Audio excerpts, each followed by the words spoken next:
사랑과 자비가 풍성하신 주님, 주님의 창조의 섭리에 따라 겨울이 가고 따스한 봄이 맞이하였습니다. 모든 것이 주님의 섭리요 주님의 능력임을 알고 감사드립니다. 오늘도 주의 날임을 깨닫고 주 앞에 나와 주님께 예배하며 찬양으로 영광 돌리게 하시며 감사드립니다. 하나님을 아는 것이 지혜의 근본이라고 말씀하셨습니다.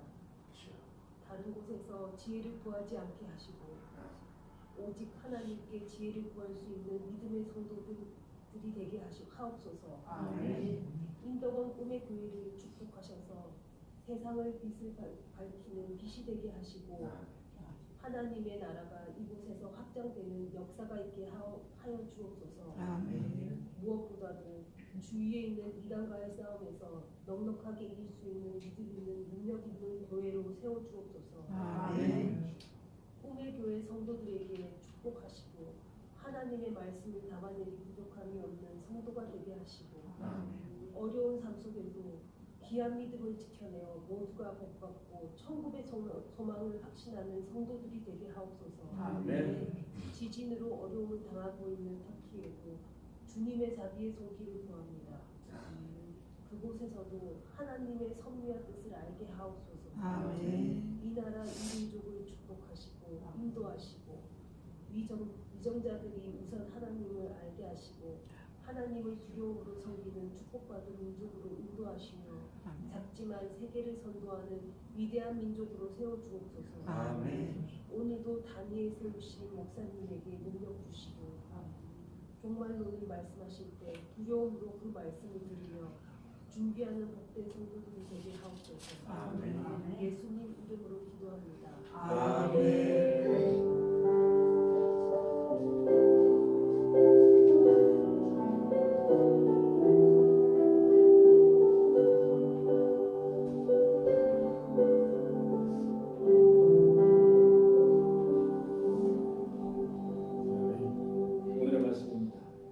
오늘의 말씀은 여러분 주보를 참고해 주시기 바랍니다.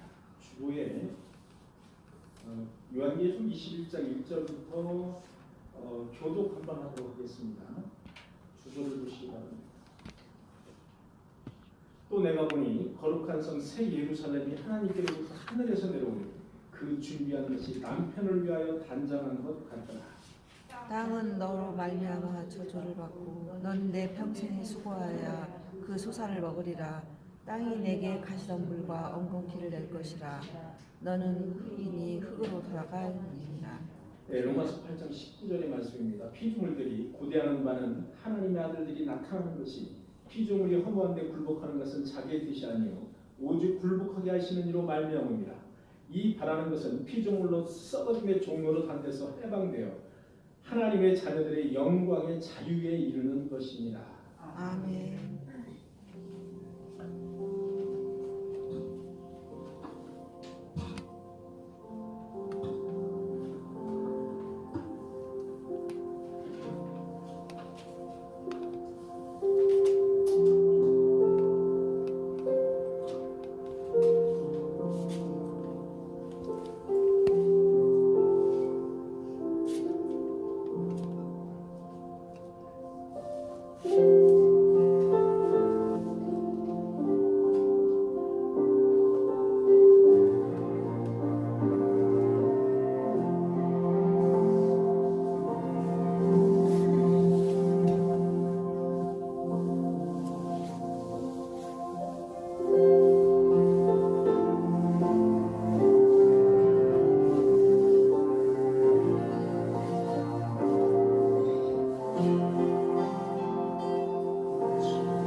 하나님 참으로 감사합니다. 오늘 주일을 맞이해서 이렇게 죄의 날임을 알아서 이렇게 성도들이 나와서 주님께 찬양과 경배를 드리게 하시니 진심으로 감사를 드립니다. 나오지 못한 성도들도 많이 있습니다. 어디에 있든지 이 인덕은 꿈의 길을 기억하게 하시고 이 날이 주의 날임을 기억하는 그들이 되게 하여 주옵소서. 지금 지구의 저편에는 지진으로 말미암아서 많은 사람들이 죽거나 또는 다치고 있습니다. 우리가 종말의 표적임을 알고 마지막 때에 등불에 기름을 가득 넣은 성도처럼 그 지혜로운 성도들이 될 수 있도록 주님께서 축복하시고 우리들을 인도하여 주옵소서. 아멘. 이 시간 말씀을 전하고 나의 입술을 주장하시고 주님께서 앞서서 말씀하여 주옵소서. 예수님의 이름으로 기도하옵나이다. 아멘. 네. 할렐루야. 주의 이름을 찬양합니다. 이게 지진이 막 이제 난다라고 어디죠? 예. 우리 옛날에 터키라 그랬는데 지금은 이제 이름이 바뀌었더라고요. 그 이름 자체가 좀 튀키에 뭐 이런 식으로 바뀌었어요. 튀키나 터키나 이제 비슷한 것 같습니다. 그 나라는 여러분 아시다시피 지구를 보면요, 유럽이 이제 이쪽에 유럽이 있습니다. 유럽이 있고 이쪽 이제 아시아, 터키로 이제 아시아가 이렇게 있습니다. 아시아 있는데 유럽과 아시아를 연결해 주는 나라가 터키가 되겠습니다. 그래서 사도 바울이 예루살렘에서부터 레바논, 시리아, 바로이가 터키거든요. 그래서 사도 바울이 이 터키에서 이제 전도를 많이 했지 않습니까? 그래서 터키에 그 일곱 교회가 터키에 있고 뭐 아주 그 유명한 우리가 이제 성지순례하면 터키를 이제 빼놓지 않는 이유가 거기에 있는 겁니다. 그런데 이제 터키에서 이제 건너가면 어디가 나옵니까? 유럽 제일 처음에 마주하는데 그리스, 로마 이렇게 나옵니다. 쭉 이렇게. 2000년 전에 사도 바울이 이미 터키는 예수 그리스도가 전파가 돼서 교회가 이곳저곳에서 섰고 많은 교인들이 있었습니다. 그리고 이스라엘은 당시에 예루살렘은 당시에 이제 많은 이제 그 로마 군인들에 의해서 죽임을 당하고 예수님을 믿는다는 그 명목하에 죽임을 당해서 어디로 피난을 했느냐? 이 터키로 피난을 했습니다. 위에 있는 그 위로 올라가면 레바논, 시리아, 터키니까 터키로 다 피신을 한 그런 곳입니다. 아주 예수 그리스도의 그 보혈의 피가 선명하게 남아있는 그런 곳. 그곳이 바로 터키고 오늘 수요예배 때 이제 요한복음을 지금 이제 강의를 하고 있습니다만 그 요한복음의 사도 요한이 마지막 어머니, 그 예수 그리스도의 어머니를 모시고 마지막까지 살았던 90대 이상까지 살았던 거기가 바로 터키, 에베소 그런 지역입니다. 그런 지역인데 지금은 어떠냐? 지금은 이제 여러분 아시다시피 터키 사람들이 뭐를 쓰고 있습니까? 이번에 뭐 이상한 거 쓰고 있죠? 네. 지금 터키 사람들이 종교가 뭘까요? 이슬람이 되어 있습니다. 지금 터키 사람들이 소아시아라고 하는데 그러니까 다 이슬람 지역으로 바뀌어져 있습니다. 그곳에 실로 어마어마한 지진이 나서 몇 명이 죽었을지도 모르는 20만 명이 죽었을 것이다 이런 지금 추측 보도가 날 정도로 아주 대재앙이 벌어지고 있습니다. 말세에 결국은 예수 그리스도가 징조를 보여주시는데 그 중에 세 번째가 지진이 되겠습니다. 아주 우리가 지금 이 전 세계에서 벌어지는 그런 그 징조들을 잘 볼 필요가 있습니다. 그리고 러시아와 우크라이나가 지금 이제 전쟁을 하고 있는 그게 이제 여기 저곳에서 난리가 난다는 표현이 있는데 바로 그 표현을 하고 있습니다. 우리는 마지막 때에 그 징조를 잘 보고 깨닫는 성도들이 되어야 되겠다는 말씀이 드렸습니다. 자, 오늘은 여러분과 함께 종말론을 정리하는 시간이 되겠습니다. 그동안 종말론을 쭉 이제 강의를 들어오시고 중간중간에 이제 못 오신 분들이 잘 한번 들어보시기 바랍니다. 전체적으로 정리를 하는데 조금 시간이 가더라도 쭉 정리를 한번 하도록 하겠습니다. 자, 죽음입니다. 우리 인간은 죽음이 본성입니다. 여러분, 저와 여러분들은 나는 죽음에서 예외가 될 거야 라고 누구든지 다 그런 생각을 가지고 있습니다. 나는 죽음에서 예외야. 우리 여기 제일 나이가 젊은 누구지? 이름이 저래요. 네? 대현이, 임대현 청년은 특히 죽음하면은 아이고 왜 나한테 죽음을 말하실까? 전혀 나와는 관계가 없는 거죠. 전혀. 다 그렇습니다. 저도 마찬가지입니다. 지금 예를 들어서 죽음하면 아직은 아닙니다. 이렇습니다. 다 누구나 다 똑같습니다. 그러나 죽음은 인간의 본질이라는 것을 아십니다. 죽음을 부인하면 그 사람은 교만한 사람. 죽음을 부인하는 사람은 교만의 바벨탑에 쌓인 사람. 기독교는 죽음을 말하는 것입니다. 죽음을 말하지 않기 때문에 이 기독교가 지금 그저 그냥 편안한 즐기는 문화 공간으로서의 그런 탈바꿈합니다. 기독교는 죽음을 말해야 됩니다. 그리고 부활을 말해야 되고, 그리고 새하늘과 새 땅을 말해야 되는 것입니다. 죽음은 영혼과 육체가 분리되는 것을 의미합니다. 여러분, 창세기 2장 7절에 보니까 생기를 그 코에 불어넣으시니라는 표현이 있습니다. 하나님이 진흙으로 인간을 만드시고 그 코에 하나님의 생기를 불어넣은 거예요. 그것이 바로 영혼입니다. 그래서 영혼은 죽지 않는 겁니다. 여러분, 영혼이 죽지 않습니다. 영혼은 죽지 않습니다. 여러분, 부활이라는 것이 무엇일까요? 영혼이 부활하는 겁니까? 아니면 육체가 부활하는 겁니까? 부활은 영혼과는 상관이 없는 겁니다. 여러분, 착각을 하지 말으셔야 되는데, 부활을 하면 영혼이 부활은 아닙니다.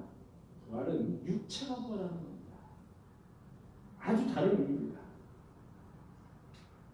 그런데 죽음이 왜 왔을까요? 성경은 분명히 말하고 있습니다. 로마서 8장에 죄로 말미암아 사망이 들어왔다. 아주 분명하게 말하고 있습니다. 사망은 죄로 말미암아 사망이었습니다. 죄의 결과. 사망은 죄의 결과입니다. 죄의 결과. 신자들에게 죽음이라는 것은 하나님 앞으로 나아가는 문이다, 이렇게 보시면 되겠습니다. 신자들에게 죽음이라는 것은 영생으로 들어가는 문이다, 이렇게 보시면 됩니다. 그렇다고 해서 요즘 장례식장에 가면은 장례식 그 안에 들어가서 무슨 장로님 천국 환송 예배 이런 식으로 붙여놓은 거를 보셨죠? 사실 이제 이것을 너무 과장하게 표현하면 우리가 죽음은 영생으로 들어가고 죽음은 영원히 하나님 앞으로 들어가는 문이긴 한데, 우리 남아있는 유족들과 남아있는 사람들 있잖아요. 그 유족들과 남아있는 사람들은 또 다시 계속 삶을 살아야 되는 거 아닙니까? 그러니까 죽음을 너무 그렇게 표현하는 것은 또 적절치 않다, 저도 그렇게 생각합니다. 죽음은 그 고인을 위해서 우리가 기도하고, 이미 고인의 영혼은 이제 천국이나 아니면 지옥으로 이제 이미 분리가 돼서 가셨습니다. 가셨지만 그 유족과 그 영혼을 위해서 우리가 기도하는 그런 자세가 필요하다. 그리고 사실 우리 인간이기 때문에 어떤 죽음 앞에서 눈물이 나지 않습니까? 슬픔을 억누르지 못하잖아요. 그것은 당연하다고 생각합니다. 거기 가서 즐겁게 뺑판을 칠 거예요? 그거 아니잖아요. 북치고 뺑판을 칠 수는 없지 않습니까? 그건 아니잖아요. 그래서 우리가 죽음이라는 것을 잘 생각을 해볼 필요가 있다. 제가 인도원 꿈의 교회, 이 꿈의 교회를 설립하고 제일 먼저 장례를 치른 것은 27살짜리 아들이었어요. 여러분들 아시는 분도 있고 모르시는 분도 있을 겁니다. 제가 거기 가서 무슨 말을 해야 될까? 제가 거기 가서 무슨 말을 해야 그 유족들이 위로를 받을까요? 그렇습니다. 죽음 앞에는 결코 나이가 없습니다. 죽음 앞에는 결코 내가 건강하고 내가 싱싱하기 때문에 나는 당분간 죽음이 없어. 천만에 봤어요. 죽음 앞에는 결코 시간과 공간을 초월하는 것이 죽음이다. 그 수하는 하나님의 그 손에 달려있다. 이렇게 보시면 되겠습니다. 우리 인간은 할 수가 없는 것. 자, 죽음의 성도는 어떻게 될까? 죽음의 성도는 자, 유기된 자나 불신자는 말하지 않겠습니다. 죽음의 성도는 곧바로 육체는 땅으로, 곧바로 육체는 땅으로, 영혼은 곧바로 천국. 지체 없이, 지체 없이 갑니다. 지체 없이. 죽음 후에 어떤 분들은 이 영혼이 이렇게 천국이나 지옥에 가지 못하고 뭐 주위에 빙빙 돌다가 귀신이 된다 이렇게 여러분들 우리 이렇게 조상들이 말하시는 분이 있죠. 제사 지낼 때 그 영혼이 와서 뭐 제사 음식을 먹는다. 그래서 잘 먹게 하기 위해서 이가 부실하니까 잘 먹게 하기 위해서 앞에를 이렇게 깎죠. 사발 배나 사발을 잘 드시기 위해서 깎는 거죠. 무지에 의해서 그렇게 이제 인간의 영혼이 귀신이 된다. 이렇게 우리 조상들은 생각을 하고 있습니다.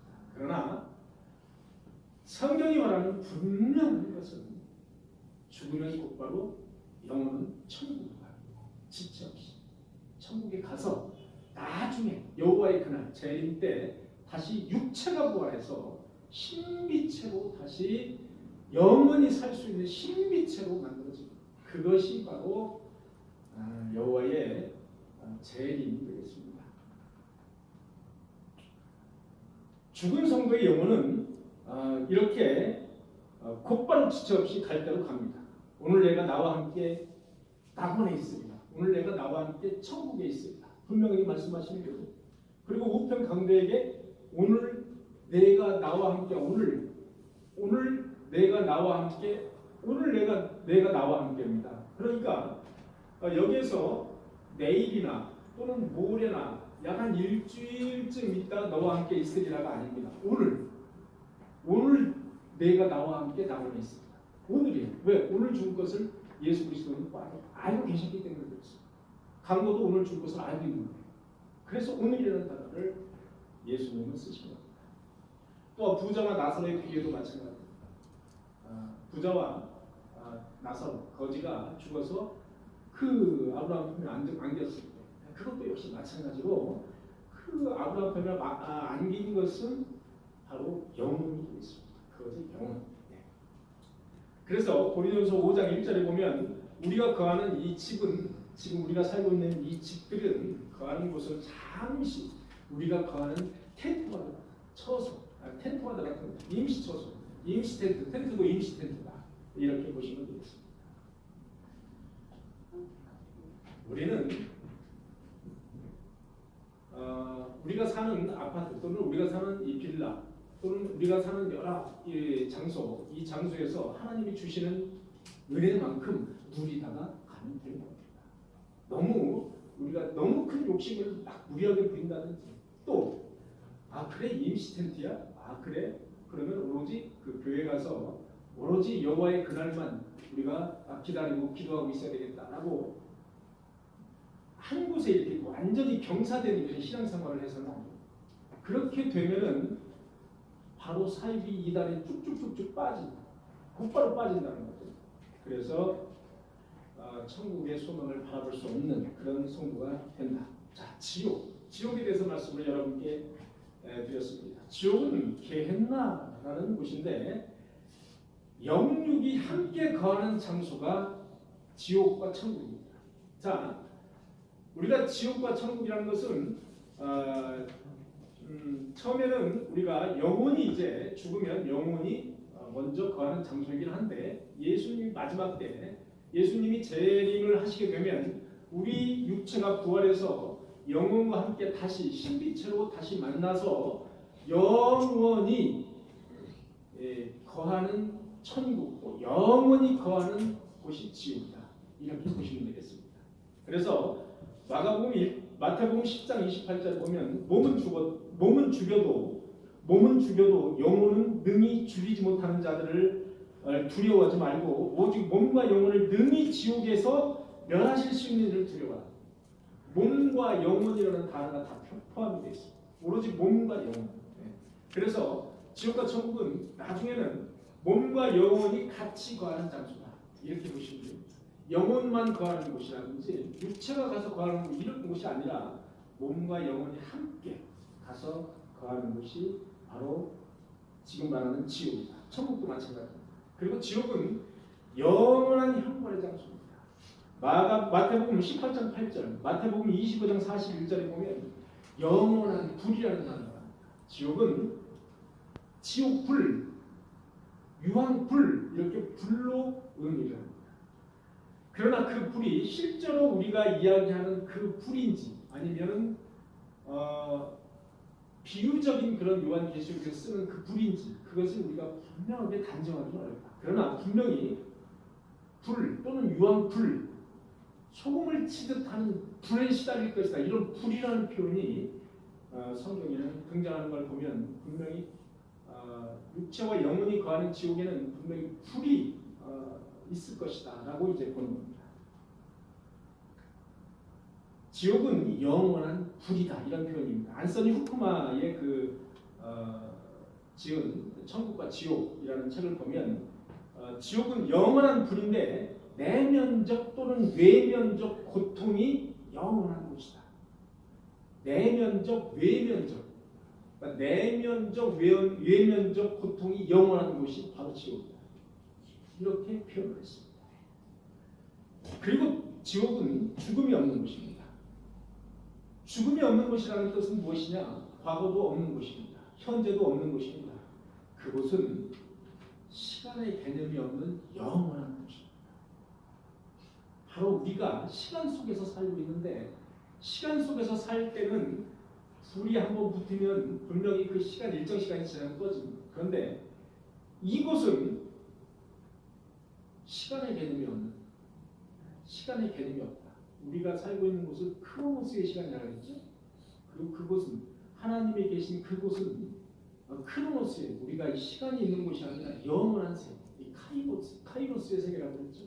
그래서 시간의 개념이 없는 그런 곳, 그곳이 바로 천국과 지옥의 시간을 의미한다. 그래서 영원한 곳이다. 영원성, 그거를 이제 여러분에게 강조를 했습니다. 마가복음 9장 48절 보니까 대표적인 이런 말이 있습니다. 거기에는 구더기도 죽지 않고 불도 꺼지지 아니하니라. 거기에는 지옥에는 의미합니다. 구더기도 죽지 않고 불도 꺼지지 아니하니라. 그렇습니다. 거기는 불도 꺼지지 않고 하찮은 구더기도 죽지 않는 그런 곳이 바로 지옥이다. 이렇게 아시면 되겠습니다. 성경 말씀은 분명히 마가복음 9장 48절에 그렇게 기록하고 있습니다. 여러분 마가복음 9장 49절에 보니까 이런 말씀이 있습니다. 사람마다 불렀어. 소금 치듯함을 받으리라. 저는 이 구절을 읽을 때마다 참 솔직합니다. 제가 어렸을 때 그 미꾸라지를 잡는 데서 제가 그 고기 잡는 데 아주 선수입니다. 제가 그 고기 잡는 어떤 그 등급을 매긴다면 제가 프로 등급 정도 됐거든요. 저는 이 손으로 맨손으로 고기 잡는 거 이거 아주 달인입니다.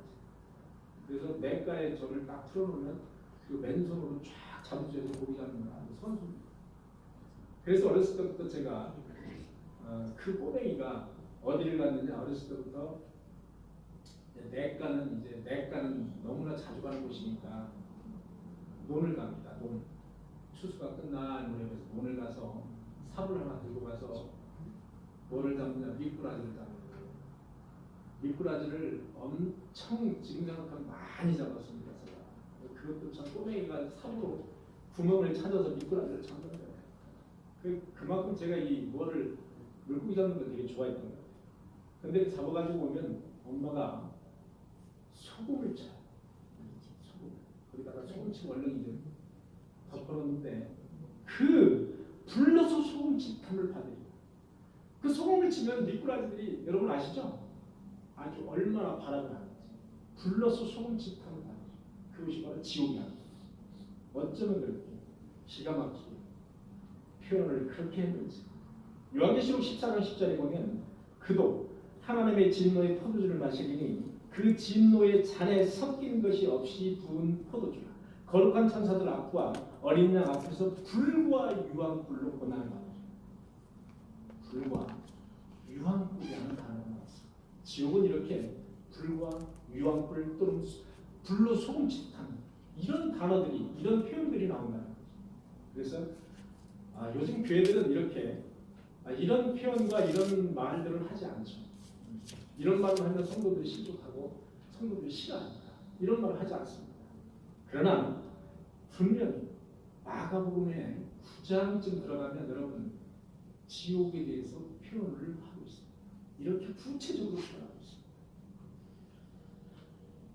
그래서 사랑하는 우리 인도군 교회 성도 여러분들은 우리가 이렇게 택함을 만사적으로 택함을 받아서 주일 되면 교회 나와서 거룩한 예배를 저와 여러분들은 택함 받은 성도, 지옥과는 관계가 없는 성도임을 믿습니다. 재림, 우리가 재림을 공개했습니다. 사도행전 1장 11절에 보면 사람들아 어찌하여 서서 하늘을 쳐다보느냐 너희 가운데 하늘로 올라가신 이 예수는 하늘로 가심을 본 그대로 다시 오리라. 너희가 하늘로 올라가시는 것을 봤어. 하늘로 올라가시는 것을 봤는데 너희가 그 올라가시는 본 그대로 다시 오리라는 거예요. 다 본다는 거예요. 재림 때 우리는 다 보는 거예요. 예수 그리스도가 우리 눈에 이렇게 안 보이지 않습니까? 예를 들어서 우리가 여기 지금 인덕원 사거리에 있는데 예를 들어서 저기 서울 대치동에 예수님이 오셨다. 재림하셨다. 우리가 볼 수가 없죠. 그러나 성경은 너희가 올라가실 때 본 것처럼 다시 보리라는 거예요. 다 보리라는 거예요. 그럼 어떻게 볼까? 그것은 우리의 착각인 거예요. 우리의 이성과 우리의 합리적인 그런 판단, 우리의 과학을 가지고 재단을 하려고 하니까 못 보는 거죠. 그러나 분명히 예수님의 재림을 세계 어디에 있든지 다 볼 거라는 거예요. 분명히 본다는 겁니다. 그것이 성경의 말씀입니다. 요한계시록 17장에 보니까 보라 그가 구름 타고 오시리라. 각 사람의 눈이 그를 보겠고 각 사람의 눈이 그를 보겠고 여러분 각 사람이라는 것은 그때 예수님이 하늘로 승천하셨을 때에 있는 그 사람만 의미하는 것이 아니겠죠? 성경에서 말하는 각 사람이라는 것은 너와 나 모든 사람을 의미하는 거예요.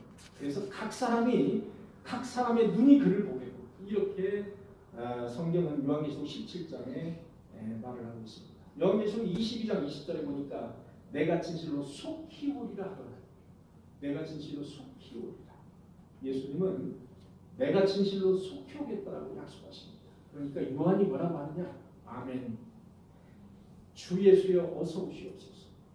이렇게 화답을 하는 장면, 아름다운 장면이 요한계시록 22장 제일 마지막 장, 제일 끄트머리에 나오게 됩니다. 여러분 교회가 매우 심각한 영적 질병에 걸려 있는 이유는 재림에 대한 상상력이, 재림에 대한 설레임이 없기 때문에 그렇습니다. 천국과 지옥을 말하지 않습니다. 예수님이 다시 오신다는 재림을 말하지 않습니다. 그저 교회는 종교 문화로 인식을 하고 있습니다. 요즘 교회는 너무나도 편합니다. 가면은 종교 시설뿐이 아니라 문화 시설이 따로 갖춰져 있습니다. 그래서 종교 문화가 됩니다. 문화센터를 서로 지으려고 난립니다. 그래서. 근데 여러분 아십니까? 문화센터가 이단에 모이는 아지트라는 걸 아십니까? 어떤 어제 그 모성도한테 전화가 왔어요. 모성도한테 전화가 와서 지금 자기가 신천지에 쫓기고 있는데 어떻게 했으면 좋겠는지 상담을 했어요. 어떻게 하다 그렇게 됐습니까? 그랬더니 여러분 양초에 초 만드는 그런 그 일일 그 초 만드는 찾지. 실습하는 거 있죠? 네. 그런 사람들이 이제 동네에 모이지 않습니까? 뭐라 그래서 거기 갔는데 거기가 바로 신천지의 그 아지트 신천지들이 운영하는 그런 곳이었어요. 이 동네 마을에.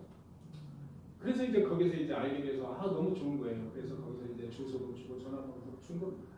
그랬더니 성경 공부를 이제 한번 우리 하자. 그래서 어디서 모였느냐? 평촌교회 문화센터. 평촌교회 커피숍 있죠? 그 옆에 문화센터가 있죠 앞에? 거기 1층 커피숍. 또 바로 앞에 뭐가 세종교회 있죠? 세종교회 그 누구나 들어갈 수 있는 커피숍 있죠? 거기 밥도 먹고 거기가 아지트였습니다. 본가 신천지들이 누구나 들락달락 할 수 있는 그 문화센터 공간 거기 아지트였어요. 항상 거기를 이용하면서 거기에서 성경 공부를 한다고 하는 거예요. 이단들. 저는 그거를 듣는 순간 망치로 그 뒷머리를 얻어맞은 것 같았어요. 그렇구나. 결국 이렇게 됩니다.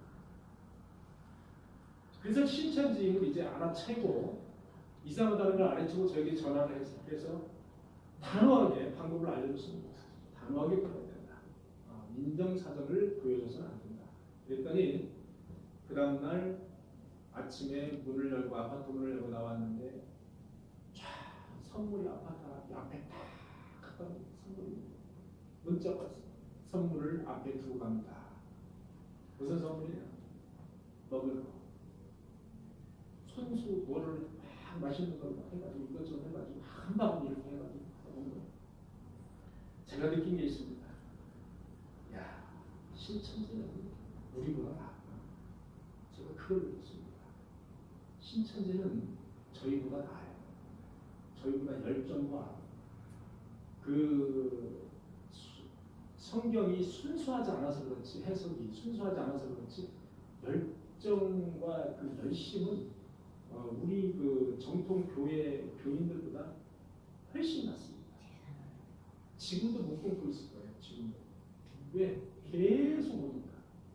그대로 제가 이상한 전화를 한 2번 받았어요. 똑같은 비슷한 전화를 2번 제에게 받았어요.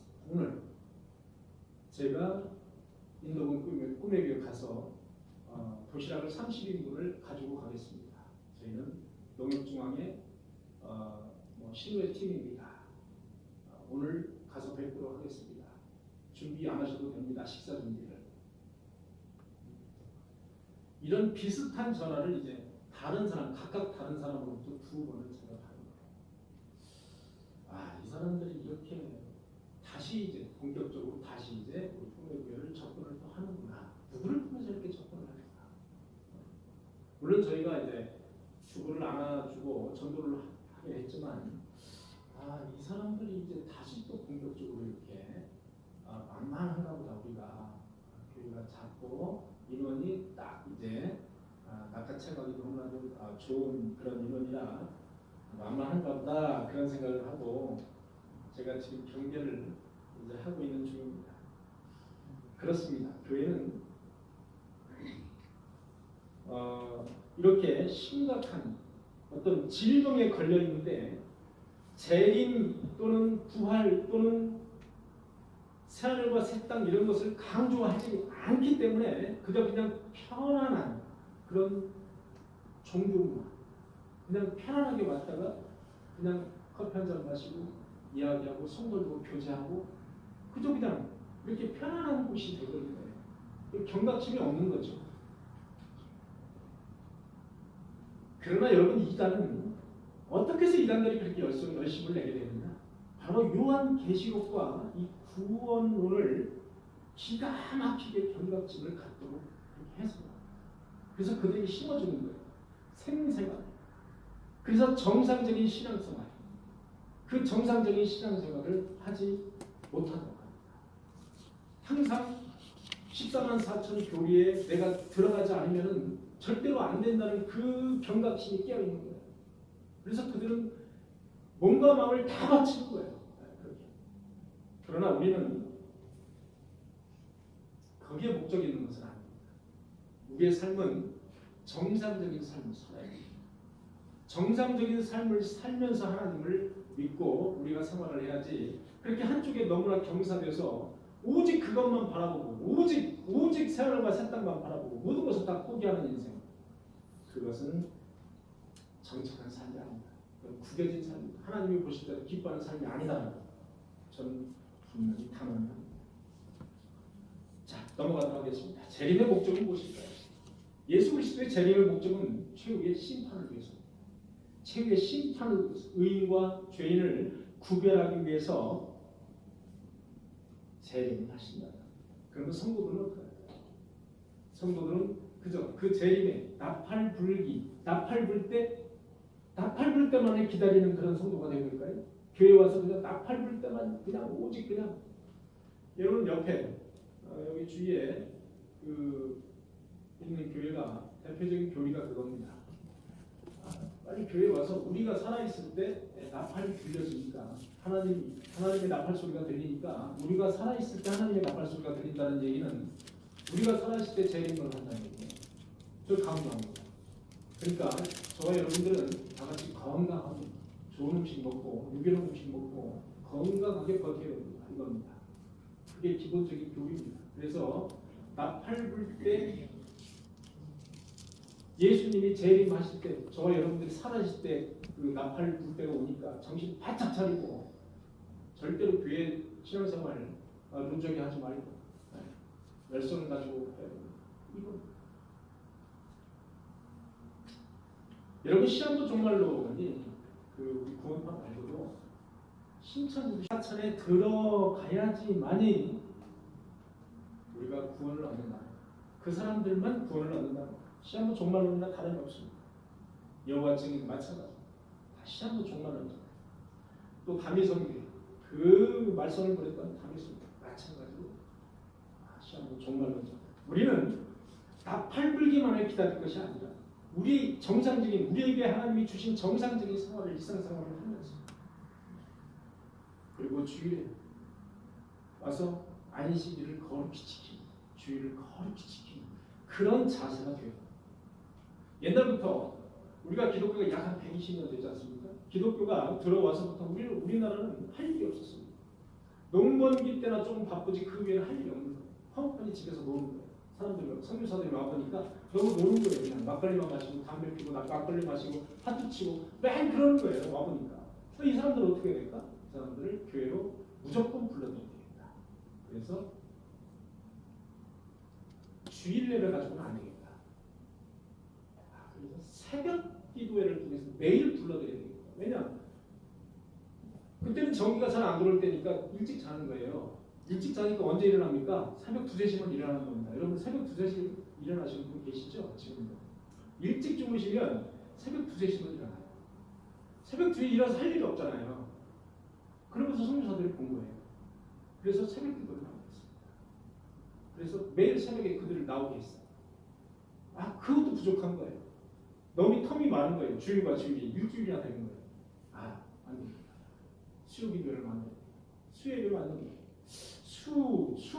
목, 금, 토, 일, 5일이나 되는 거예요. 안 되겠다. 하나 더 만들어야 되겠다. 금요 예배를 만든 거예요. 그래서 예배가 천정부지로 많아집니다.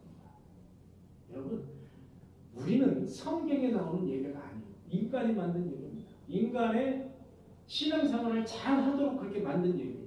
그것을 저는 비난하거나 잘못됐다거나 뭐 이렇게 얘기할 생각은 없습니다. 왜? 너희는 말세 모이기를 힘쓰라고 했잖아요. 모이기를 힘쓰는 건 맞아요. 그런데 그렇게 하다 보니까 어떤 괴담이 생깁니다. 현대를 살아가는 사람들이, 여러분 새벽기도 나오려면 최악 4시에는 일어나야죠. 새벽에 4시부터 잠을 잡니까? 못 자는 겁니다. 그러면 새벽기도에 인도하는 목사님들은 어떨까요? 여러분, 목사님들은 4시에 일어나서 오세요. 와서 절대로 여러분 목사님들에게 오전에 전화하시는 건 실례입니다. 왜? 집에 가서 자야 됩니다. 목사가 똑같은 사람, 목사가 하나님의 권능을 받아서 어이 해가지고 하루에 뭐 한 3-4시간만 잠자면 될 것 같습니까? 아닙니다. 목사도 똑같은 사람이기 때문에 새벽기도 인도하고 집에 가면 자야 됩니다. 아니면 여기서 뻗어 자야 되는 가능합니다. 제가 신학 공부를 하면서 제일 목사님들에게 어려움을 토로하면서 새벽기도 한번 안 나오면 누가 제일 뭐라고 그러냐면 권사님들이 눈이 아주 곱지 못하다. 믿음이 떨어졌어. 우리 목사는 믿음이 떨어져서 새벽기도 안 한다. 요즘은 새벽기도가 코로나 때문에 많이 없어졌어요. 새벽기도의 실체를 이제 많이 목사님들이 알게 됐어요. 그래서 많이 없어졌습니다. 그래서 새벽기도도 아침기도, 예를 들면 7시 정도에 직장 가면서 잠시 들러서 기도하고 가십시오. 이 정도로 바뀌는 경향입니다. 금요일에는 많이 없어졌습니다. 거의 이제 없어진 상황입니다. 이렇게 우리가 사실 어찌 보면은 하나님의 나팔 소리만 이렇게 그냥 앉아서 그냥 기다리는 것도 잘못된 거지만 세상 나가서 우리가 하나님이 주신 사명을 열심히 감당을 하다가 안식일 또는 안식일과 안식일 사이가 너무 길잖아요. 그래서 우리가 수요 성경 공부를 만들었어요. 너무 길면은 한번 수요일에 나와서 다시 한번 재충 좀 또 평상시에 아무 때나 오셔서 기도하시고 가시고 이런 그런 시스템이 저는 되게 좋다 그렇게 생각을 하는 겁니다. 여러분 용어 정리를 한번 해보도록 하겠습니다. 첫째 사몽, 둘째 사몽 성경에 나오는 거예요. 첫째 부활, 둘째 부활. 여기 약간 좀 헷갈리는 그런 부분. 첫째 사몽 불신자에게 해당되는 겁니다. 불신자에게 사람이 한번 죽으면 첫째 사망이죠. 그 몸은 땅으로 가고 영혼은 지옥으로 가는 겁니다. 첫째 사망. 둘째 사망은 어떻게 돼요? 둘째 사망도 역시 불신자에 해당됩니다. 재림을 예수 그리스도가 재림을 하게 되면 신자든 불신자든 다 부활을 하는 겁니다. 육체가 부활해서 결합을 해서 몸과 영혼이 부활해서 다시 지옥으로 가는 겁니다. 그것이 둘째 사망. 영혼이 지옥으로 가는 겁니다. 둘째 사망. 첫째 부활은 뭘까요? 마찬가지입니다. 사람이 죽으면 육체는 그냥 땅으로 가는 겁니다. 영혼은 천국으로. 둘째 부활은 뭘까요? 마찬가지입니다. 예수 그리스도가 재림하실 때 다시 부활해서 영원한 신비체로 바뀌어서 영원한 천국에서 예수 그리스도와 함께 사는 그런 삶, 그 삶이 바로 둘째 부활이라고 말합니다. 여러분 요한계시록 읽을 때 첫째 사망, 둘째 사망, 부활 이런 거 읽을 때 헷갈리지 마시고 요렇구나라는 것을 정리를 나누는 해주시기 바랍니다. 최후의 심판. 요한복음 3장 18절에 보니까 그리스도를 믿는 자는 심판을 받지 아니할 것입니다. 그리스도를 믿는 자는 심판을 받지 아니할 것입니다. 이것이 바로 요한복음 3장 18절의 말씀입니다. 요한복음 5장 24절에는 내 말을 듣고 나 보내시니 예수 그리스도를 믿는 자는 영생을 얻어. 이미 영생을 얻었다는 거예요. 과거형 이미 영생을 얻었고 심판에 이르지 아니하리니. 역시 예수 그리스도를 믿는 자는 심판에 이르지 않는다고 분명히 말하고 있습니다. 그러면 심판의 필요성이 뭘까요? 우리가 만약에 전부 다 구원받은 백성들이라면 우리는 만세전에 예수 그리스도께서 하나님께서 우리를 만세전에 택하신 그런 백성들. 그냥 어떻게 일생을 우리 일생을 다 살아보고 마지막 때 너가 잘했으면은 여기, 너가 못했으면 여기. 이게 아니라 우리는 만세전에 택함을 받았느냐 안 받았느냐. 요것이 중요합니다. 그래서 심판의 필요성은 만세전에 택한 백성들을 구별하시는 것이 바로 심판의 필요성입니다. 여러분 제7일 안식일 예수 재림교라고 있습니다. 거기에는 조사심판을 주장합니다. 조사심판. 일생을 다 살아본 다음에 예수님이 예수 그리스도 심판자로 오셔서 심판을 하신다는 거예요. 조사심판.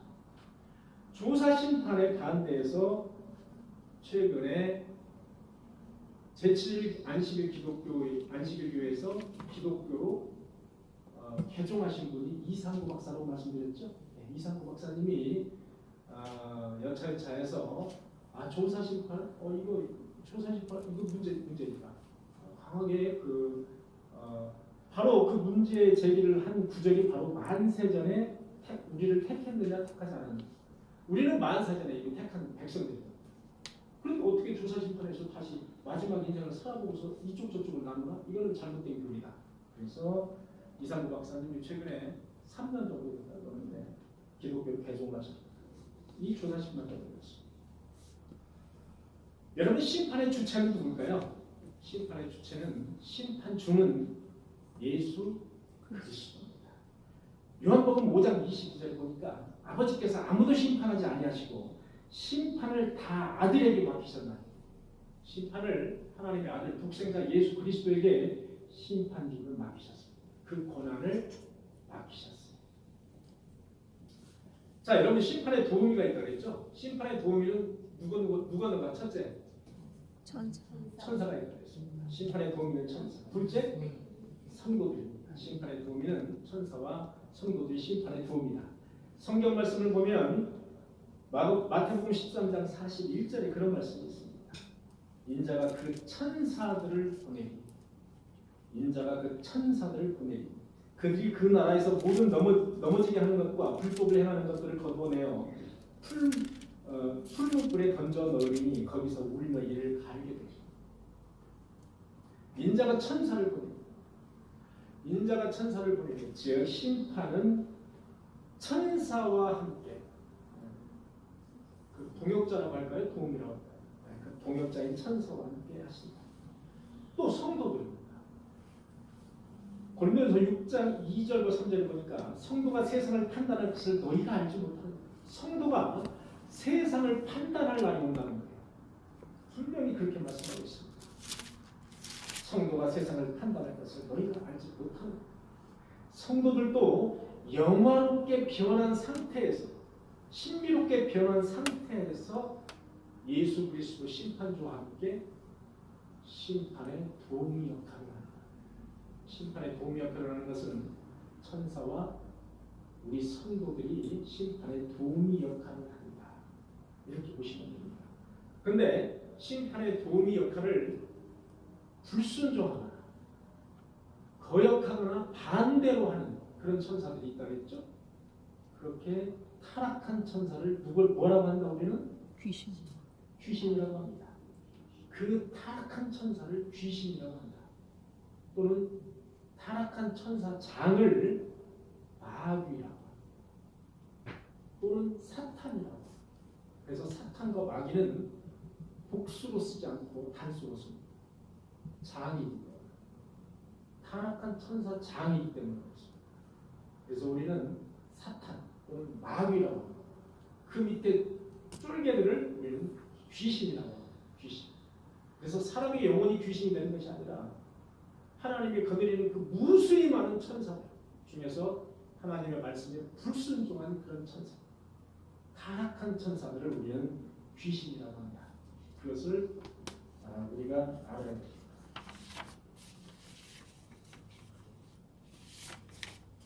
그 다음에 심판의 대상은 빌립보서 2장 10절에 보니까 하늘에 있는 자, 땅에 있는 자, 그리고 땅 아래에 있는 자들로 모든 무릎을 예수 그리스도 이름 앞에 꿇게 하시고, 이런 말씀이 있습니다. 그래서 심판의 대상은 하늘에 타락한 천사를 의미합니다. 땅에 있는 자, 우리 살아있는 사람을 의미합니다. 땅 아래에 있는 자, 죽은 자들을 의미합니다. 이 모두가 예수 이름 앞에 무릎을 꿇는 겁니다. 다 심판의 대상이 됩니다. 이렇게 보시면 됩니다. 타락한 천사, 하나님의 말씀에 불순종한 천사, 심판의 대상입니다. 모든 인간, 마태복음 25장 31절에 보니까 인자가 자기 영광으로 모든 천사와 함께 올 때에 모든 민족을 그 앞에 모으고, 모든 민족이라는 것은 모든 사람을 의미합니다. 모든 민족을 그 앞에 모으고 라고 말하고 있습니다. 그래서 모든 인간도 심판의 대상이 됩니다. 각 행위대로 심판을 받는다. 그렇게 기록하고 있습니다. 그리고 세 번째로 모든 행한 일들도 심판의 대상입니다. 그래서 행동, 말, 생각, 이것도 역시 마찬가지로 심판의 대상입니다. 그래서 우리는 행동이나 말이나 생각조차도 상당히 경계해서 해야 될 필요가 있다는 거죠. 왜? 생각이 행동을 낳기 때문에 그렇습니다. 생각이 없으면 행동을 낳지 않습니다. 여러분 형법에 보면 생각 없이 행동을 하는 그런 것을 과실범이라고 합니다. 예를 들어서 우리가 운전을 하다가 사람을 모르고 이제 쳐서 죽였어요. 그 살인이라고 하지 않죠? 과실치사라고 합니다. 과자가 붙습니다. 잘못해서 이런 과자가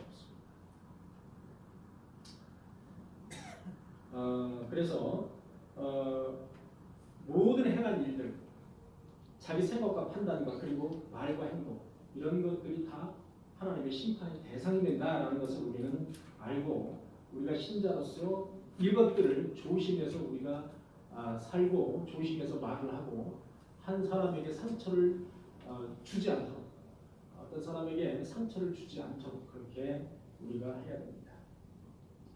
또 신자들의 죄도 심판의 대상입니다. 신자들, 우리가 행한 행동, 말 또는 생각 이런 것도 심판의 대상이 된다. 보시면 됩니다. 그 죄도 그날에 낱낱이 밝혀진다. 그렇게 보시면 됩니다. 그런데 신자들에게 있을 심판, 신자들이 지은 죄, 이것은 어떻게 할 것인가? 이것을 안고 우리가 천국에 갈 것인가? 이 문제가 대두가 됩니다. 그래서 신자들의 악행, 신자들의 불순종, 더러움 또는 신자들의 가득한 그 죄악들은 그날에 예수 그리스도의 보혈로 씻김을 받는다는 거예요. 예수 그리스도의 보혈로 씻김을 받은 후에 우리가 영생을 하는 겁니다. 무조건 영생을 하는 것이죠. 그게 바로 심판이라는 겁니다. 그래서 우리가 중요한 것은 그 심판에서 신자들의 죄 그것은 우리의 책임이죠. 우리의 책임인데 그 신자들의 더럽고 추잡하고 그 악한 그 죄들은 예수 그리스도의 피로 완전히 덮여진 상태에서 용서를 받는다. 용서를 덮여진 상태에서 드러난다는 거예요. 드러나긴 드러나는데 예수 그리스도의 보혈의 피로 덮여진 상태에서 드러난다. 즉 용서를 받는. 그러므로 신자들은 심판주 예수 그리스도의 심판대 앞에 서야 되지만 심판대 앞에서 두려움에 떨거나 그 두려움에 사로잡힐 필요가 없다는 거예요. 로마서 8장 1절에 보니까 그러므로 예수 그리스도 예수 안에 있는 자들에게 결코 정죄함이 없나니. 여러분 정죄가 뭐죠? 너는 죄가 있다라고 픽스하는 거예요. 너는 죄인이다라고 픽스하는 게 정죄예요. 그러므로 예수 그리스도 안에 있는 자들에게 결코 정죄함이 없다는 거예요. 무엇 때문에? 예수 그리스도의 보혈의 피로 나의 죄를 다 덮는 거예요. 이렇게 덮는 거예요. 덮은 상태에서 심판을 받기 때문에 죄가 없는 거예요. 그래서 의인이에요. 그래서 의인이란 말이 거기서 나오는 거예요. 여러분 우리가 죄인입니까? 의인입니까? 의인이에요. 의롭다. 의인이야. 죄인 아니고 의롭다. 죄인이죠. 우리는 죄인입니다. 죄인인데 심판날 예수 그리스도의 보혈의 피로 그 죄를 덮는다. 그래서 우리가 죄인이면서도 의인이라는 말을 하는 거예요. 그러나 우리가 의인이면서 죄인이라는 건 거꾸로 얘기하는 거예요. 우리는 죄인이면서 의인입니다. 이렇게 올바르게 얘기를 해야 돼요. 우리는 죄인입니다. 그런데 나중에 심판 때 앞에서 예수 그리스도의 보혈의 피로 우리를 덮기 때문에 죄를 덮기 때문에 의인이 되는 거예요. 그래서 우리는 의인입니다. 그래서 죄인이자 의인입니다.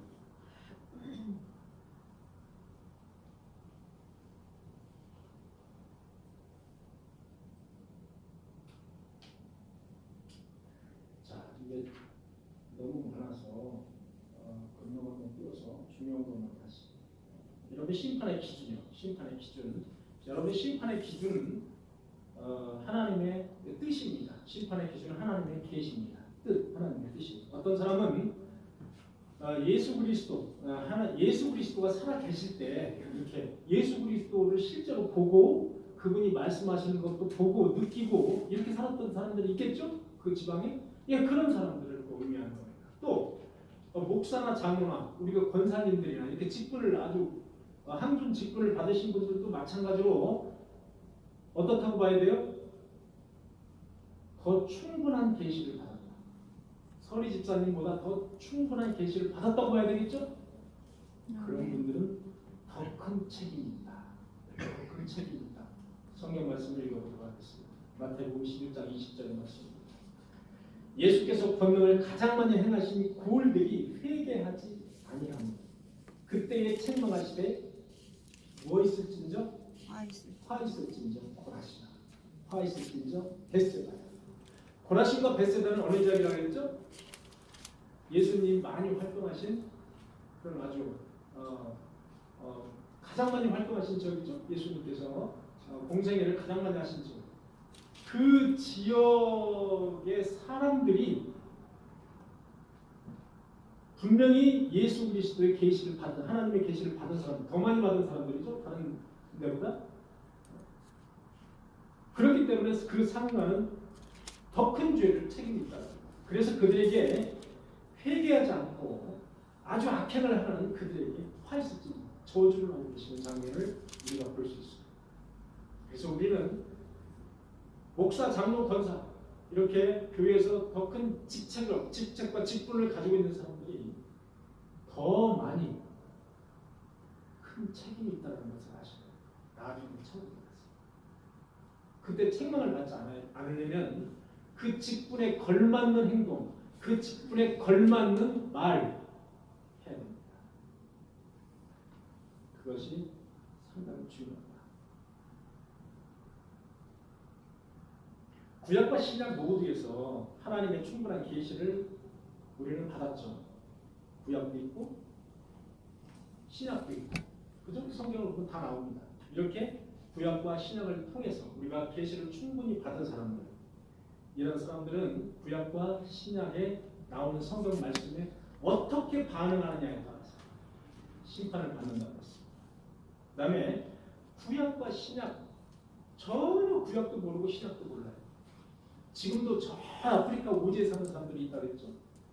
그 사람들은 전도 예수 그리스도를 믿으시고 전도 한번 받은 적이 없는 사람들이라고 했죠. 그런 사람들은 어떻게 할 것인가? 이런 사람들은 성경 말씀을 보니까 이렇게 나와 있습니다. 로마서 2장 12절에 보니까 율법 없는 이방인들이 본성으로 율법의 일을 행할 때에는 이 사람은 율법이 없어도 자기가 자기에게 율법이 되나니 자기가 자기에게 율법이 되는 그 율법을 마음의 율법을 하나님이 우리에게 주시는 인간을 창조하실 때 자기가 자기에게 율법이 되는 양심을 주셨다는 거예요. 그래서 그 양심이 반응하는 것에 따라서 심판하십니다. 여기서 중요한 단어는 자기가 자기에게 율법을 가지고 있다는 거예요. 인간은 누구든지 어떤 책으로 된 율법이 아니더라도 하나님이 인간을 창조하셨기 때문에 자기 자신에게 가지고 있는 율법이 있다는 겁니다. 그렇게 말씀하고 계십니다. 로마서 1장 19절에 보니까 이는 하나님을 알만한 것이 그들 속에 보입니다. 하나님을 알만한 것이 저와 여러분들 속에 다 있습니다. 우리가 계시를 받지 않아도 성경이 없어도 나는 그때 전도를 못했어요. 심판대 앞에서 나는 그때 어느 누구도 나에게 예수 믿으라고 전도를 받은 적이 없습니다. 나는 예수라는 게 예수자도 몰랐습니다. 나는 너무나 억울합니다. 이렇게 말할 이유가 없다. 왜? 이미 인간의 속성 속에는 하나님을 심어왔잖아요. 그 말씀이요. 그것이 바로 양심이라는 거고 자기가 자기에게 율법이 된다는 말씀입니다. 여러분 심판에 있어서 믿음과 행위와의 관계가 중요하다는 말씀드렸습니다. 성경은 왜 이렇게 믿음을 강조하다가도 어떨 때는 행위 심판을 이렇게 강조할까? 이런 부분을 여러분들에게 말씀드렸습니다. 마태복음 16장 27절에 보니까 인자가 아버지의 영광으로 그 천사들과 함께 오리니 그날에 각 사람이 행한 대로 그날에 각 사람이 행한 대로 행위 심판하겠다는 것입니다. 로마서 2장 6절에 보니까 하나님께서 각 사람에게 행한 대로 보응하시니 여기도 마찬가지로 행한 대로 보응하겠다는 거예요. 믿음하고 관계가 없나? 어떻게 된 얘기예요? 행한 대로 보응하시겠다는 거예요. 계시록 22장 12절에 보니까 보라 내가 속교리니 내가 줄 상이 내게 있어 각 사람에게 그가 행한 대로 갚아주리라. 이런 말씀이 계속 나오는 거예요. 행한 대로 너가 행한 대로 내가 갚으리라 보응하리라. 계속 나오는 거예요. 이 말씀이. 이 행위가 도대체 어떤 행위인데 구원과 그렇게 밀접한 관계가 있습니다. 믿음과 어떤 이런 밀접한 관계가 있습니다. 성경에서 말하는 이 행위는 반드시 믿음을 바탕에 깐 행위를 말하고 있습니다. 저와 여러분들은 믿음이라는 것을 가지고 있습니다. 적든 많든 크든. 그런데 그 믿음은 행위로 드러나야 된다. 행위로 드러나지 않는 믿음은 의미가 없다는 거예요. 그것을 강조하고 있는 겁니다. 행위. 그래서 행위가 중요하다는 거예요. 여러분 처녀 총각이 만나는데 저 처녀가 되게 마음에 들어요. 아가씨가 마음에 들어요. 근데 행위를 하지 않는다. 사랑한다라든지 뭘 선물을 한다든지 안 하는 거예요. 그냥 마음만 가지고 있는 거예요. 좋은 거예요. 이렇게 마음만 있는 거예요. 그러면 어떻게 됩니까? 여자가 차죠. 결국에 절대로 결혼 못해요. 그러니까 우리가 중요한 것은 마음속에 있는 믿음을 드러내는 것이 행위라는 거예요. 드러내지 않으면 안 된다. 성경은 분명하게 말하고 있습니다. 야고보서 2장 26절에 보니까 이런 말씀이 있습니다. 영혼 없는 몸이 죽은 것 같이. 영혼이 없는 몸이 죽은 거죠. 우리 몸속에 영혼이 빠져나가면 죽은 거죠. 분리가 됐기 때문에. 행함이 없는 믿음은 죽은 것입니다. 아주 무서운 말씀이에요. 행함이 없는 믿음은 죽은 거예요. 여러분, 행함이 없는 믿음은 죽은 겁니다. 여러분도 분명히 알고 계셔야 돼요. 그러나 어쩔 수 없을 때가 있어요. 여러분 우편 광고처럼 내가 행함을 행할 기회가 없을 때가 있어요. 중환자실에 누워있는 그 환자처럼 내가 행할 수 없을 때가 있어요. 예수 그리스도를 받아들였을 때는 이미 내가 중환자실에 누워있을 거예요. 내가 행함을 행할 수 있는 기회가 없어요. 그럴 때가 있습니다. 그러나 그런 특수한 경우를 말하는 것이 아닙니다. 신자들을 향해서 하는 말씀. 믿음이 적건 크건 많건 적건 행함으로 보여야 된다. 그 말씀을 강조하고 있는 말씀입니다. 그래서 천국은 심판날에 그 행함에 따라서 등급이 있다, 상급이 있다라고 말씀합니다. 여러분 누가복음 19장 12절에 보니까 이런 말씀이 있었죠? 어떤 귀인이 왕위를 받으러 먼 길을 떠났죠? 먼 길을 떠나면서 10명의 종을 불렀습니다. 그래서 한 문화씩 나눠줬어요. 나눠주면서 뭐라고 합니까? 이 한 문화, 쉽게 얘기하면 지금의 돈으로 치면 약 1,000만 원을 불렀습니다. 1,000만 원. 3달치 월급에 해당하는 1,000만 원. 1,000만 원을 나눠주고 너희들 이걸 가지고 장사해서 이물을 남겨라. 그래서 이제 왕이 왕위를 받고 돌아왔습니다. 돌아왔을 때 한 문화를 가지고 있던 그 한 종이 와서 왕이여 나는 한 문화를 가지고 10문화를 남겼습니다. 그랬더니 이 왕께서 뭐라고 이야기합니까? 10고을을 너에게 주리니 너가 다스리라. 10고을을 주겠다는 거예요. 자, 그 다음에 두 번째 종이 왔어요. 전 5문화를 남겼습니다. 그래? 아이고 수고했다. 5고을을 너에게 주리니 너가 다스리라. 남긴 만큼 준 거예요. 너가 다스리라고 상급을 준 거예요. 남긴 만큼. 10문화, 5문화. 그런데 한 종은 왔습니다. 와서 왕께서 너무나도 엄한 그런 왕이시기 때문에 나는 이걸 가지고 장사를 하지 않고 수건에다 꽉꼭 싸고 잃을까 봐서 이 돈을 그대로 왕께 가지고 왔습니다. 그랬더니 왕이 뭐라고 합니까? 악한 종아. 내가 왜 은행에 저축하지 않았느냐? 내가 은행에 저축했더라면 내가 이자라도 내가 받았습니다. 내가 와서 그 이자라도 받았습니다. 여기서 얘기하는 비유의 말씀은 은행의 이자라든지 또는 열도를 다스리라 이런 비유의 말씀을 우리가 잘 새겨둘 필요가 있다. 믿음이 적더라도 최소한 은행에 저축할 정도의 그 정도의 믿음이 되어야 된다. 최소한의 믿음을 강조하고 계십니다. 그러니까 장사를 하지 않더라도 내가 가지고 있는 믿음을 어떻게 은행에 저축한다는 의미는 무엇일까요? 나의 가족, 나랑 같이 살고 있는 가족, 내가 늘상 보는 사람들에게 말 한마디라도 전도합니다. 저는 그렇게 표현을 하고 싶습니다. 이 구절을 가장 하기 쉬운 거예요. 너는 왜 그렇게 가장 하기 쉬운 것도 안 했느냐? 그렇게 그 종에게 악한 종이라고 말했습니다. 악한 종.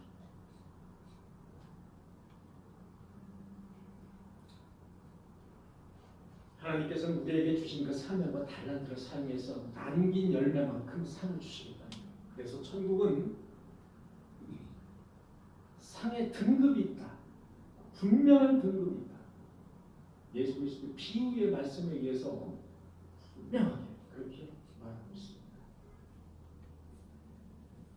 그 외에 고린도전서 3장 10절의 말씀을 보면 이런 말씀이 있죠.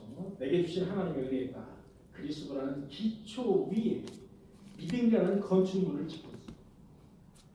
그리스도라는 기초 위에 그 믿음이라는 건축물을 저와 여러분들은 지금 짓고 있는 겁니다. 그런데 심판날에 불의 심판을 우리가 받을 거라고 말하고 있습니다. 불의 심판을 받을 텐데 불에 타지 않는 금이나 은이나 보석으로 짓는 사람들이 있다. 그리스도라는 그 기초 위에 건축물을 짓는데 불에 타지 않는 건축물, 재료를 가지고 건축물을 짓는 사람이 있고 그 불의 심판 때 불에 잘 타는 집이나 나무나 풀로 그 건축물을 짓는 사람이 있다. 그때 불심판을 받게 되면 후자, 그러니까 불에 잘 타는 그 재료로 건축물을 지은 건축을 한 사람은 어떻게 되느냐? 큰 손실을 입을 거라고 말씀하고 있습니다. 여러분 큰 손실은 뭐라 그랬죠? 내가 받을 상급의 상실을 의미한다고 했어요. 큰 손실은 구원을 못 받는 게 아니라 내가 받을 상급의 상실, 그것이 큰 손실을 의미한다고 말씀드렸어요. 겨우 너가 입은 옷만 걸치고 큰 손실을 보고 몸만 빠져나올 것이다. 겨우 비참한 구원만 받는다. 상급 없이. 자칫 잘못하다가는 저와 여러분들은 이렇게 그저 불의 심판을 받고 나머지 헐을 타버리고 겨우 입은 옷만 가지고 뛰쳐나오는, 겨우 호련단신 뛰쳐나오는 그런 겨우 비참한 구원만 받는 이런 사람이 되지 않기 위해서 노력해야 됩니다. 그래서 불의 심판에 대비해서 불에 타지 않는 그 건축 재료를 가지고 우리가 차곡차곡 쌓아 나가야 됩니다.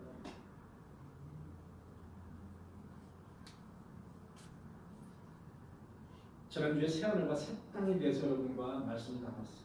새하늘과 새 땅. 그것은 왜 중요하느냐? 새하늘과 새 땅은 저와 여러분들이 이 크로노스의 시간이 끝나면 앞으로 카이로스의 시간에서 영원히 거할 장소이기 때문에 중요해요. 그냥 단지 100년, 90년, 80년 거할 장소잖아요. 우리는 지금.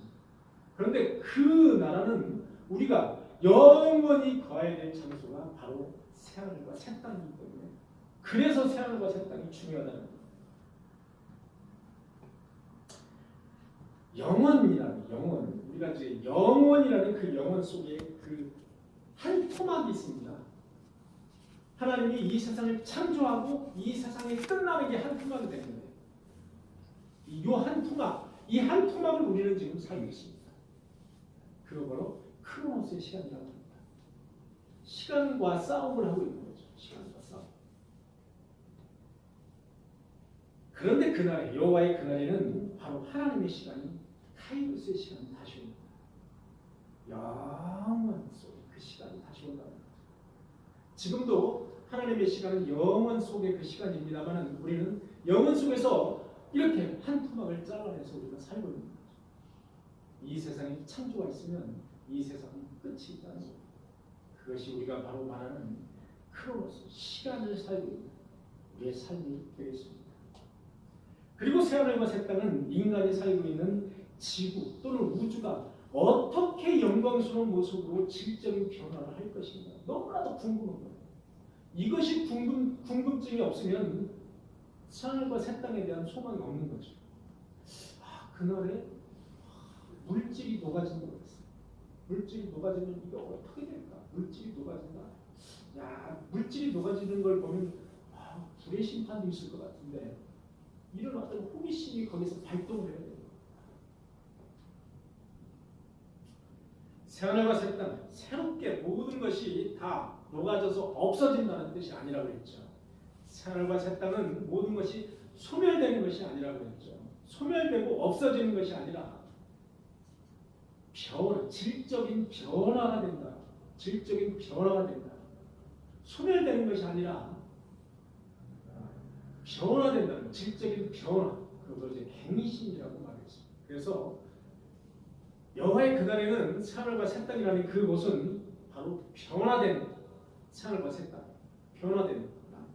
성경에 보면 우리가 지금 하늘이라고 말하고 땅이라고 말하는데 내가 보니 하늘과 땅이 없어졌다 그랬죠. 그렇게 하늘과 땅이 이렇게 지금처럼 보이거나 이런 세상이 아니라는 것을 우리가 말하는 거예요. 질적으로 변화된 그런 세상이 바로 새하늘과 새 땅이다. 성경은 그러나 주의 날이 도둑같이 오리니 그날에는 하늘이 큰 소리로 떠나가. 우리가 지금 보이는 하늘이 큰 소리로 떠나간다. 물질이라는 건 뭐라고 그랬습니까? 우리가 구성하고 있는 모든 것이 물질입니다. 이 물질이 뜨거운 불에 풀어진다. 뜨거운 불에 풀어지기는 하나 없어지는 것이 아니다. 풀어진다. 너희는 하나님의 날이 임하기를 사모하라. 그날을 사모하라. 그날에는 하늘들이 풀어지고 물질이 녹아지고 하늘이 풀어지고 물질이 녹아진다. 없어진다고 하신 말씀이 아니라 녹아지. 또 요한계시록 21장 1절에 보니까 내가 새하늘과 새 땅을 보니 처음 하늘과 처음 땅도 없어졌고 바다도 다시 있지 않다. 요한이 그 새하늘과 새 땅을 보니까 우리가 말하는 바다도 다시 볼 수가 없다는 거예요. 하늘도 다시 볼 수가 없다는 거예요. 그러니까 어떤 질적 변화가 있는 거예요. 지금은 하늘이 이렇게 있고 바다가 이렇게 있지 않습니까? 그러나 그때는 뭔가 물질이 풀어지고 막 이렇게 돼가지고 우리가 상상할 수 없는 그런 새하늘과 새 땅이 될 것입니다.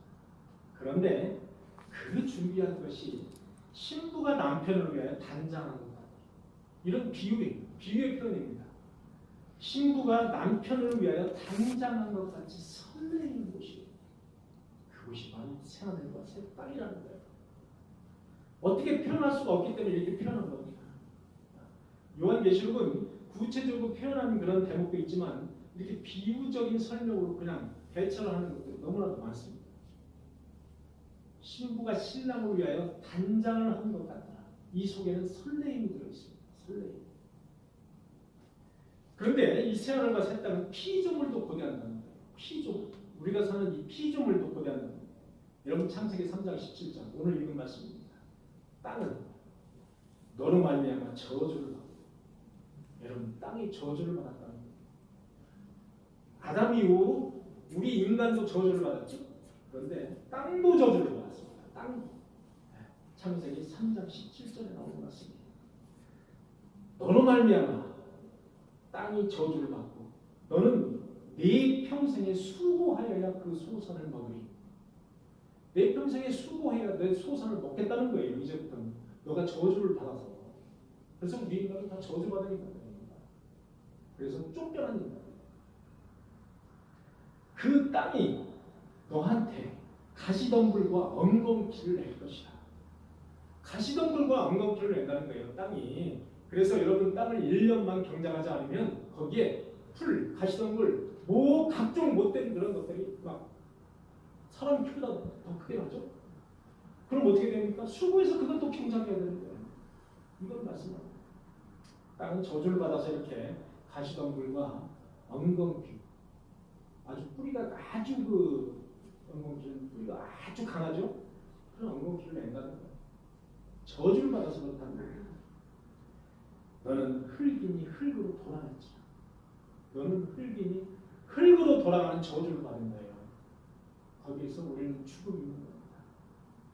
너는 흙이니 흙으로 돌아가라는 죽음이 있는 거예요. 로마서 8장 19절에 보니까 피조물들이 고대하는 바는 무엇이냐? 하나님의 아들들이 나타나는 것입니다. 이 피조 세계가 지금 고대하는 게 있다는 거예요. 무엇이냐? 하나님의 아들들이 빨리 나타나기를 바란다. 예수 그리스도가 재림을 해서 하나님의 아들들이 나타나기를 바란다. 아담의 불순종 이후에 우리는 하나님으로부터 저주를 받았습니다. 그러나 새하늘과 새 땅에서는 죽음과 고통과 죄악이 없습니다. 밭 갈고 땀 흘리지 않아도 되는 곳이, 거기는 굳이 땀 흘리고 밭을 갈지 않아도 되는 곳이, 죽음을 걱정하지 않아도 되는 곳이. 요한계시록 21장 4절에 보니까 모든 눈물을 그 눈에서 닦아주시니 다시는 사망, 애통하는 것이나 곡하는 것이나 아픈 것이 다시 있지 아니하니 처음 것들이 다 지나갔습니다. 보좌에 앉으신 이가 이르시되 보라 내가 만물을 새롭게 하리니 여기는 이기는 자는 이것을 상속으로 받는다. 이기는 자는 이것을 상속으로 받는다. 그래서 이기는 자라는 단국을 가지고 신천지가 그 노름을 많이 하죠. 저주받은 이 자연, 저주받은 땅, 이 땅이 새하늘과 새 땅이 오기를 고대하는 이유가 있습니다. 세상을 지배하고 있던 가시와 엉겅퀴, 그리고 죄악과 부패, 죽음, 그리고 온갖 쓰레기, 온갖 부패한 냄새들, 거기에서 빨리 해방되어서 영광의 자유를 만끽하고 싶은 거예요. 자유.